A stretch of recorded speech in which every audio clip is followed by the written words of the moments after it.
This is just a quick wide shot of the entire game. There's quite a bit to it. I had the fortune of being able to laser cut a bunch of pieces for it, so there's all the ships and the settlements there. It's tile based, so it can both be modular, but you can also discover things as you go along. There are different sizes of islands, the single tile ones, double tile ones, triple tiled ones.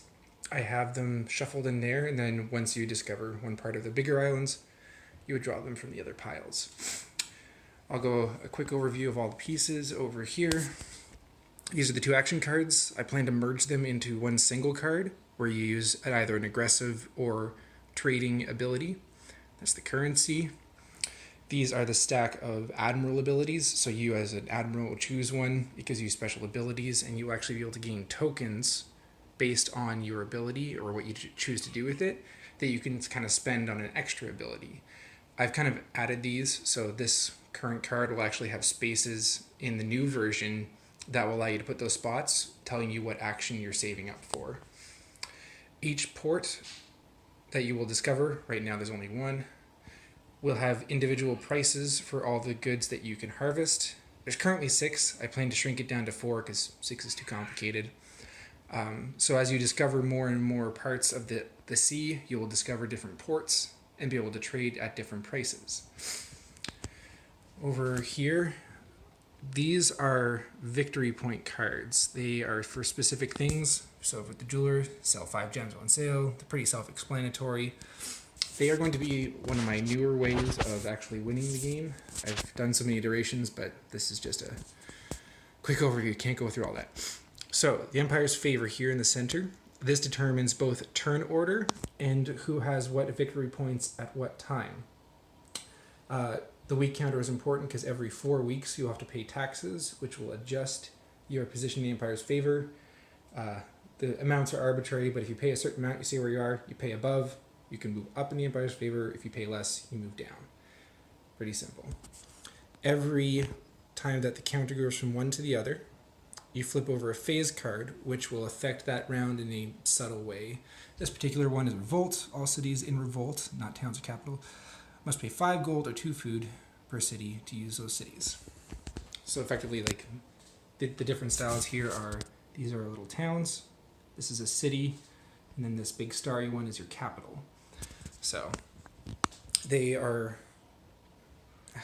there's no quick explanation. Effectively, it's also based on tiers. So you have tier 1, tier 2, and tier 3 of your settlements, and then you have tier 1, tier 2, and tier 3 of your ships. You also have ships of the line, but they're unique and have special abilities. That's what this card is here. Unfortunately, all of these are from a past version that I've edited a bunch of stuff, so we'll just go with the current version. I plan to make the ships of the line make more sense. So effectively, the way that it works, when you place this down, it has as many actions as you have points. So 3 points, 5 points, 7 points. And they can all build the buildings in their tier. There are also static defense points that you can build, being 2 and 5. I haven't figured out a more cohesive way to explain that. So each settlement can produce, obviously, their tier in their location. For ships, they must be next to a light blue shallow water tile to produce that. And the ships cost an action per level. So tier 1 costs 1 action, tier 2, 2 actions, etc. All ships and all towns and all defense points are just purchased with cash. I'm not going to bother with resource. These are all my resource tokens right now. Building things with resources is too complicated in this game. You are going to sell resources for particular monies. Those monies will allow you to purchase other things, and you move on until you win. Brief overview of this. It's a little complicated. I hope it's not too complicated. So each of those settlements gives you a certain amount of actions. You can see that this star guy there is next to 2 red tiles. Those tiles cost 2 actions to harvest, but because they are directly by that settlement, they would only cost 2 actions each. If for whatever reason this guy was over here, he would have to pay an action to cross that tile, and then the other 2 actions to harvest it. I think that in this current state, I will only make them pay this crossing action once. It can be changed. Who knows? So different things cost different amount of actions. So this is spice, costs 2 actions. This is food, it costs 1 action. These are gems, they cost 3 actions. And these light green ones over here are silk, and they also cost 2 actions. Originally, you could harvest both wood and stone or iron, but I think that I will just make those passive parts of the islands because I think having 6 resources in the initial stages of the game is too much. So that's the overview of settling. You basically just, to settle, you just have to have the correct amount of money on your ship. You go to this tile, you pay the money, you build the settlement. Bam. Moving on to actually traversing. These are set up deliberately. Obviously, everything's set up deliberately. Why did I say that? To cross a black line costs an action for your ships. This tier 1 ship has 3 movement actions. So if he wanted to move to here, he would be able to go, oops, I'm looking at my camera, not my hand. 1, 2, 3 actions to get there. I put the ring around it to kind of simulate open water because I wanted to have moving across the board cost something, but still have the ability to move around, feel like you're actually moving. It's negotiable, but this is just the best way I could think of to actually make it feel large without having a massive board. It's already pretty big. So when ships can't harvest actions by themselves, they would have to put a settlement down. Fair enough. The reason they're numbered is because you'd be harvesting resources to a particular island. These are numbered. Originally, you were harvesting them to particular settlements. In a new version, you harvest them to the island. You move your numbered ship to that island. You put those resources in the numbered slots. Then you would move that specific ship to one of the ports, sell your goods, put the money back in here, and as long as it reached any settlement, even if it was somewhere else, you now have access to those monies, those golds, whatever, those. It's the basic idea.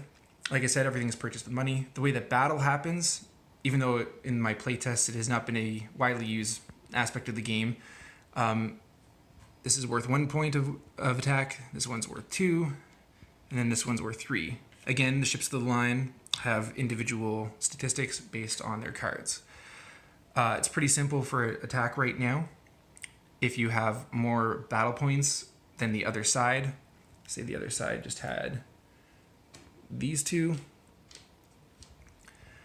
this side has 6, this side has 4, obviously this side wins.